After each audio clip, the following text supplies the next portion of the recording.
French fries. Who doesn't love them? Well, the Dutch certainly do. On average, a Dutch person will eat 40 to 50 portions of French fries every year.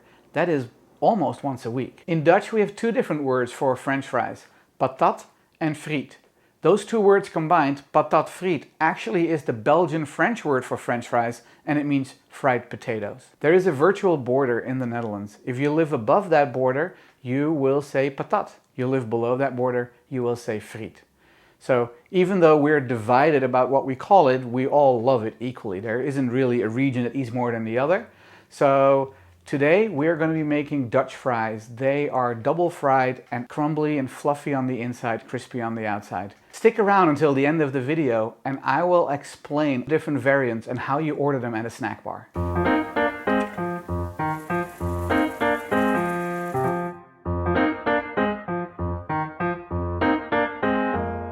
Hi, I'm Toine and welcome to my kitchen. If you're new to this channel, I focus on cooking foods from my home country, the Netherlands, and some of its former colonies, such as Indonesia. Today, we are making patat, or frietjes, or French fries, the Dutch-style fries that are double fried and absolutely delicious. If you've watched Pulp Fiction, you've heard John Travolta say, "Hey, do you know what they put on French fries in Holland?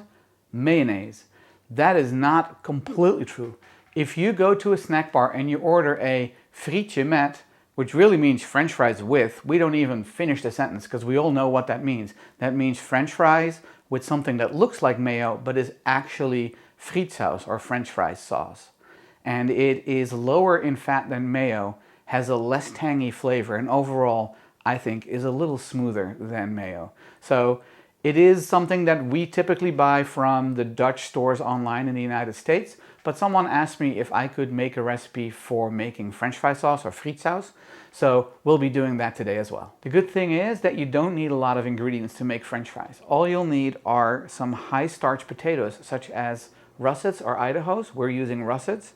Some water and salt for soaking the potatoes in before you fry them, and then of course oil for frying them in. Now we need to make them into French fry shape, and I'm going to use a mandolin set to a centimeter thickness and a centimeter cross cut, so that each one is basically a little stick of 1 centimeter by 1 centimeter thick and wide, and then however long the potato is. Be careful with a mandolin because a lot of accidents happen with them. You can also just use a kitchen knife and cut them by hand. So I have put a potato in the carriage and I'm using the guard because, like I said, these are very sharp blades and it is very easy to cut yourself.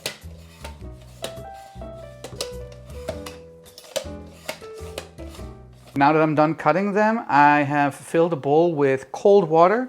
I'm going to add a teaspoon of kosher salt to it.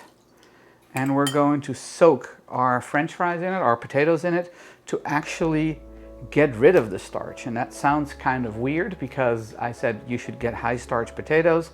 But this way, what you end up with is a nice crispy outside and a very fluffy and crumbly inside of the French fry. So trust me, soak your potatoes for anywhere between 1 and 2 hours. To make frietsaus, you will need 70 milliliters of oil. I'm using grapeseed oil, canola oil will do as well.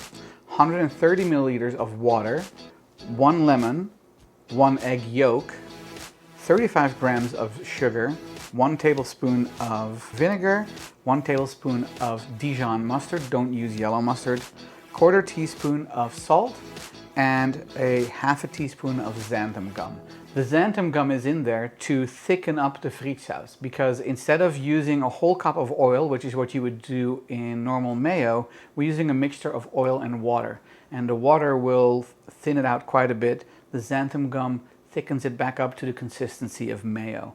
We can find it at any grocery store here, typically in the baking section. We're going to dissolve the xanthan gum in the oil. Xanthan gum does not gel when it's in oil, it only gels when it's in water. So by mixing it in with the oil, we prevent there from being big clumps in the bowl when we start making it. So I'm going to take all of the xanthan gum and mix it through. The oil will be cloudy, but it won't have clumps of xanthan gum in it. Start with the egg yolk.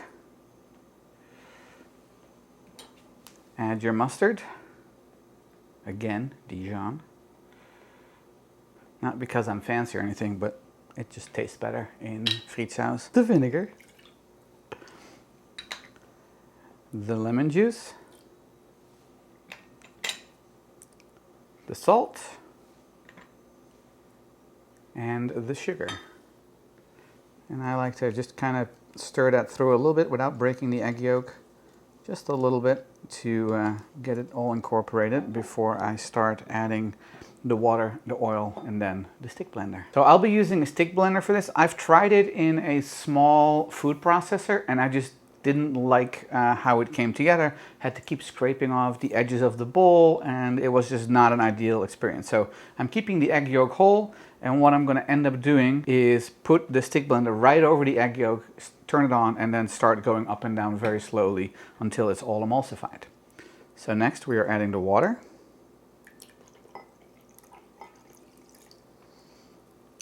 It's a good thing that the egg yolk is yellow. You can still see it in here.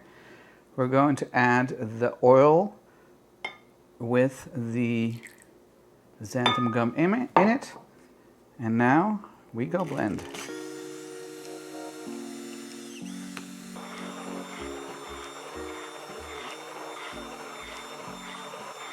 And as you can see, it's starting to get thicker already. So just a little bit longer and we'll be done. And it is fully emulsified. It is pretty thick. A little bit thinner than mayo in a jar here in the United States, but about the same consistency as Frietsaus. So I'm going to put it in a bowl in the refrigerator, and we're going to eat it once we fry up the fries. So funny story, while I was talking to my friends about starting this cooking channel, I was trying to figure out a name, and one of my friends, DJ, actually came up with the name The Frying Dutchman. I loved it. However, not everything we do in the Netherlands is fried food, so I opted for Toine's kitchen instead. But I did tell her that if I'm ever making fried food, I would do a shout out to DJ for giving me the name Frying Dutchman. The fries have been sitting in water, and I drained them in a colander for a good amount of time to make sure most of the water comes off. And we're now actually going to use this tea towel to make sure that they are completely dry, because water and oil don't really mix and you don't want that to really start bubbling up. So while I'm doing that, we are using an electric fryer today, and it is set to 320 degrees Fahrenheit. That is 160 degrees Celsius for the first fry. So we're going to fry it for 4 to 5 minutes at 320 degrees, and then we're going to take it out, let it come to room temperature, and completely drain any oil that comes from the fryer off the fries. Then it's time for the second fry. The second fry we do at 360 degrees Fahrenheit or 180 degrees Celsius, and that is meant to just make the outside crispy, give it a nice golden brown color. We don't set a clock for this or a timer for this. We actually just take a look at the color of the fries. Whenever they're your preferred color of golden brown, that's when you take them out. The oil is at temperature, so it's time to do the first frying of all your fries. Now, we can't put all these fries in this basket and fry it at once, so we're going to do this in 2 phases as well. Don't overcrowd your frying pan. It's going to make the oil drop in temperature too much, and you end up with soggy fries, or as we say in the Netherlands, slabberdewaski, which means they are not crispy and wimpy. I'm going to put fries in the basket, probably about half of these, based on how many potatoes we used, and we're going to put that in the oil.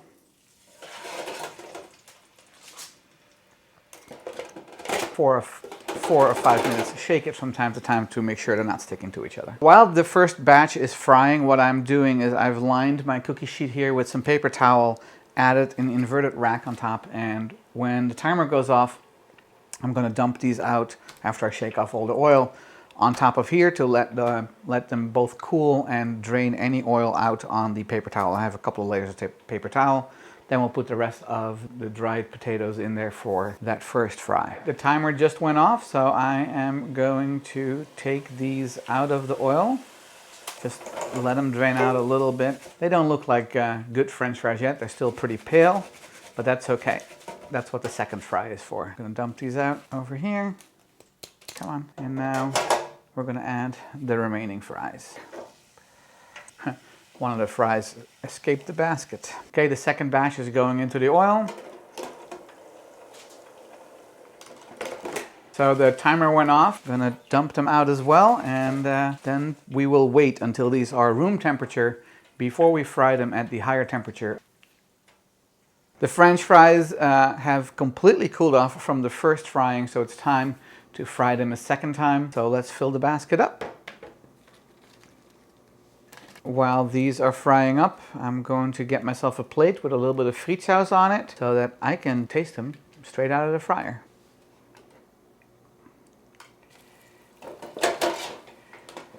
That is the color I like. So I'm going to just let them hang out over the oil for a little bit to just drain most of the oil off of them. Shake them out a little bit. Here we go. Man, they look absolutely great. So now, while they're hot, toss them with some salt. Get it all over the kitchen floor.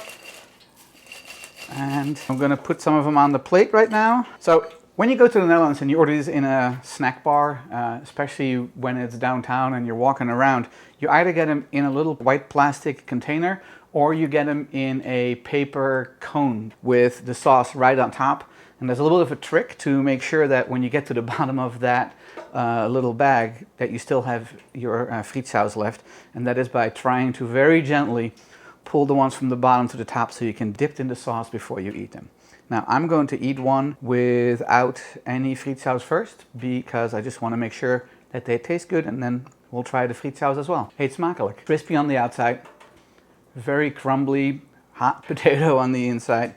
The salt, the typical French fry flavor, they are great. Now let's try them with our homemade Frietsaus. It's not exactly like the Frietsaus you get at the grocery store, but it's pretty close. As I promised at the beginning of the video, let me explain to you how you can order French fries at a snack bar and what you would get when you order it that way.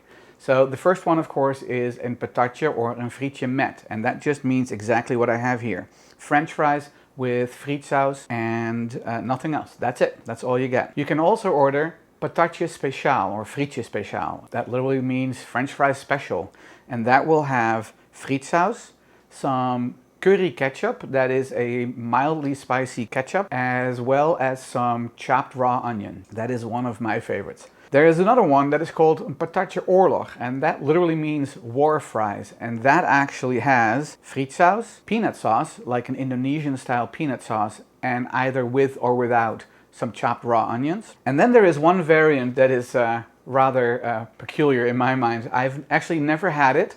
It was invented in 2003. I already lived in the States, and it is called kapsalon. And kapsalon translates to hair salon. I have no idea why it has that name, but it is quite the concoction. It is a layer of fries covered with shawarma meat, covered with Gouda cheese on top of it. Then you put that in the oven until the cheese is fully melted. Cover it with chopped iceberg lettuce on top with garlic sauce and sambal oelek. I've never had it, but it is very popular. I hope you enjoyed this video as much as I enjoyed eating these delicious fries and making the video. And if you liked it, please click the like and subscribe button. If you have any questions or memories of eating French fries back in the Netherlands out of a paper cone, please leave a comment below. If you have suggestions for something else you'd like me to make, you can leave those in the comments as well. Thanks, and I'll see you in the next one.